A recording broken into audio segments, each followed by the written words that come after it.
क्या कभी आपने सोचा है कि आप बैंक क्यों जाते हैं? अपना पैसा बैंक में क्यों जमा करते हैं? सिर्फ इसलिए क्योंकि वहां पैसा जमा करने या निकालने की सुविधा है, या इसलिए क्योंकि बैंक पर आपको भरोसा है कि वहां आपसे कोई ठगी नहीं करेगा, आपका पैसा सेफ रहेगा? पर आप सोचेंगे कि भाई हम अचानक से ये बातें क्यों कर रहे हैं? अब ये बातें क्यों कर रहे हैं, ये सब जानने से पहले एक कहानी सुन लीजिए। ये कहानी है दिल्ली के एक रिटायर्ड कर्मचारी राजेश वर्मा की। वे एक दिन बैंक गए 5 लाख की एफडी कराने के लिए। क्लर्क ने मुस्कुराकर कहा, सर हम आपके लिए कुछ खास लाए हैं, इसमें ज़्यादा रिटर्न मिलेगा। राजेश जी ने सोचा बैंक तो भरोसे का है, सो उन्होंने ले लिया। अब 1 साल बाद उन्हें पता चला कि वो तो एफडी नहीं बल्कि एक इंश्योरेंस प्लान था, जिसमें 5 साल से पहले पैसे ही नहीं निकाल सकते, और अगर पैसे निकालें तो मोटा नुकसान हो जाएगा। ये कहानी है एक पढ़े लिखे सरकारी कर्मचारी की। अब ज़रा सोचिए, अगर एक ऐसे पढ़े लिखे आदमी के साथ ऐसी चीज़ें हो सकती हैं तो बाकी लोगों का क्या हाल होगा। नमस्कार, आप देख रहे हैं मनी 9 और मेरा नाम है रोहित कौशिक। दरअसल ये जो आपने अभी सुना मुझसे, वो कोई एक कहानी नहीं है, बल्कि ये कहानी है हजारों लाखों ग्राहकों की, किसी एक की कहानी नहीं है, जिन्हें हमारे बैंक स्मार्ट सेलिंग के नाम पर चूना लगा रहे हैं। इन लोगों को जमकर गलत प्रोडक्ट्स को बेचा जा रहा है। बेचे क्या जा रहे हैं? जल्दबाजी या जबरदस्ती थोपे जा रहे हैं। हाल ही में आरबीआई के deputy governor M Rajeshwar Rao ने बैंकों की जमकर क्लास लगाई है इस वजह से। और वजह क्या है? बैंकों का गलत तरीके से बीमा और इन्वेस्टमेंट प्रोडक्ट बेचना, जिसे अंग्रेजी में मिस सेलिंग कहा जाता है। मतलब ये कि आप बैंक गए सिर्फ लोन या एफडी के लिए, लेकिन बैंक वालों ने आपको जबरदस्ती कोई बीमा पॉलिसी या म्यूचुअल फंड पकड़ा दिया, और वो भी बिना सही जानकारी दिए, यानी आपको धोखे में रखकर और बिना ये देखे कि आपको उसकी जरूरत है भी या नहीं। 2024 में जारी सेबी की एक रिपोर्ट में यह साफ कहा गया है कि सिर्फ 1 साल में ही मिस सेलिंग की लगभग 12,000 से ज्यादा शिकायतें दर्ज हुई हैं। इसके अलावा इंश्योरेंस रेगुलेटर इरिडा ने बताया है कि बीमा से जुड़ी मिस सेलिंग की शिकायतों में इस साल 18% की बढ़ोतरी भी हुई है, और इनमें वो बैंक शामिल हैं जो इन इंश्योरेंस कंपनियों के कॉर्पोरेट एजेंट बने हुए हैं। और तो और आरबीआई की भी एक रिपोर्ट ये कहती है कि फाइनेंशियल ईयर 2024 में इस तरह की शिकायतों में 15% की बढ़ोतरी हुई है। ये तो बात हुई आंकड़ों की, पर अब सवाल ये उठता है कि आखिर बैंक ऐसा कर क्यों रहे हैं।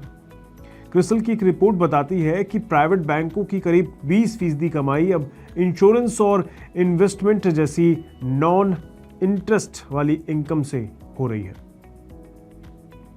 मतलब बैंकों के लिए यह कमाई इतनी जरूरी बन चुकी है कि अब वो इसे रोकना ही नहीं चाहते। अब उनका फोकस सर्विस देने से ज्यादा प्रोडक्ट बेचकर पैसा कमाने पर शिफ्ट हो गया है। असल बात यह है कि बैंक के क्लर्क और रिलेशनशिप मैनेजर को इंश्योरेंस बेचने पर मोटा कमीशन मिलता है। इसी लालच में वो रिस्क और उससे जुड़े नुकसान की बात को छिपा लेते हैं, और नुकसान किसी और का होता है। किसका? ग्राहकों का। एक रिसर्च के मुताबिक गांव में 62% ग्राहक ये मानते हैं कि बैंकों ने लोन लेते समय उन्हें जबरदस्ती इंश्योरेंस या इन्वेस्टमेंट प्लान बेचा।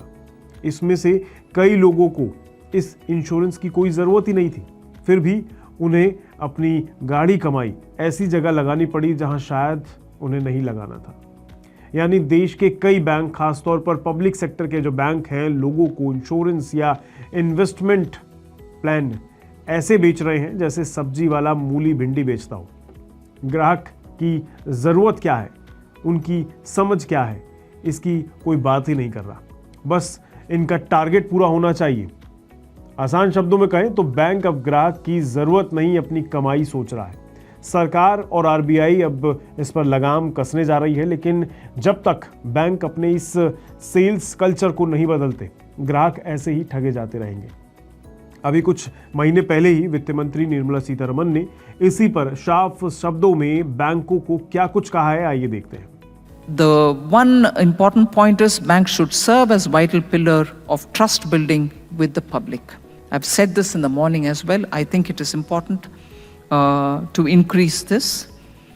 And trust should be built by the way you offer your portfolios, by the way you offer your service, and by the way you look at each customer's requirement without clubbing them into one class, particularly in the context where banks facilitate the distribution of insurance products. I wish to say this for due consideration of the bank's boards. While this model has significantly contributed to improving insurance penetration across the country, it has also raised concerns about instances of misselling, and I would say added or contributed in indirect ways of increased cost of borrowing for the customers. So banks will have to look at it with a lot more emphasis on their core banking activities and not burden customers with insurances which they don't require. So banks must prioritize on transparency, ethical practices, and clear communication strategies for us to earn the trust of the people. तो आपने देखा, वित्त मंत्री ने लगभग चेतावनी भरे लहजे में बैंकों से कह दिया है कि उन्हें मिस सेलिंग अब बंद करनी पड़ेगी। अगर वो ग्राहकों का भरोसा तोड़ेंगे तो देश का फाइनेंशियल सिस्टम गिर जाएगा। इसके अलावा उन्होंने बैंकों को ये भी याद दिलाया है कि ग्राहकों को जबरदस्ती बीमा या इन्वेस्टमेंट प्रोडक्ट्स बेचना या जानबूझकर गलत जानकारी देना एक तरह का धोखा है। उन्होंने ये भी कहा कि आप बैड बैंक्स और एनपीएस को लेकर तो चिंता कर रहे हैं, लेकिन उससे भी बड़ी चिंता ये है कि जो ग्राहक आज आपके बैंक में विश्वास लेकर आता है, आप उसी विश्वास को बनाए रखें। पर हमें यह भी समझना होगा कि बैंक कर्मचारी भी तो इंसान ही हैं। उन पर से टारगेट का दबाव होता है, वो हटना जरूरी है। कई बार उन्हें कहा जाता है कि अगर प्लान नहीं बेचोगे तो बोनस नहीं मिलेगा या प्रमोशन रोक दिया जाएगा, इसलिए प्रेशर ऊपर से है। लेकिन अब सवाल यह है कि चीजें बदलेंगी कैसे। यहां आरबीआई को चाहिए कि वो सिर्फ सर्कुलर ना निकाले, बल्कि ग्राउंड लेवल पर अपनी निगरानी को बढ़ाए। इसके अलावा इरिडा को भी इंश्योरेंस कंपनियों पर कड़ा नियंत्रण रखना चाहिए और सबसे जरूरी, बैंक अपने कर्मचारियों के टारगेट सिस्टम को थोड़ा ठीक करे। और हाँ, हम ग्राहकों को भी सतर्क होने की जरूरत है। अगर कोई प्रोडक्ट बहुत ज्यादा अच्छा लग रहा है तो भी 2 बार सोचिए। बिना पूरी जानकारी के कोई भी साइन कहीं भी मत करिए और ज़रूरत हो तो परिवार या किसी जानकार से ज़रूर सलाह लीजिए। बैंक पर भरोसा ज़रूरी है, लेकिन आंख बंद करके नहीं, क्योंकि बात बस पैसों की नहीं है, बात उस भरोसे की है जो आपके बैंक पर है। अगर वो टूट गया तो सिर्फ एक ग्राहक नहीं हारेगा, पूरा बैंकिंग सिस्टम ही ध्वस्त हो जाएगा। तो अब समय आ गया है कि बैंक भी सुधरे, सिस्टम भी बदले और हम और आप जैसे ग्राहक भी समझदार बने। आज के लिए बस इतना ही रखते हैं, और आपको अगर हमारी ये स्पेशल स्टोरी पसंद आई हो तो इसको ज़रूर लाइक, शेयर, सब्सक्राइब करना मत भूलिएगा।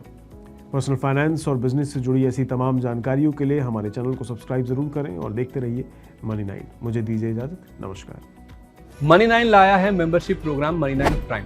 अब आपके दिमाग में कई सारे सवाल होंगे, मसलन आखिर क्या है ये मनी 9 प्राइम, आपके लिए यानी दर्शकों के लिए इसके क्या फायदे हैं, और एक बड़ा सवाल ये कि मनी 9 प्राइम से आखिर जुड़ना कैसे है।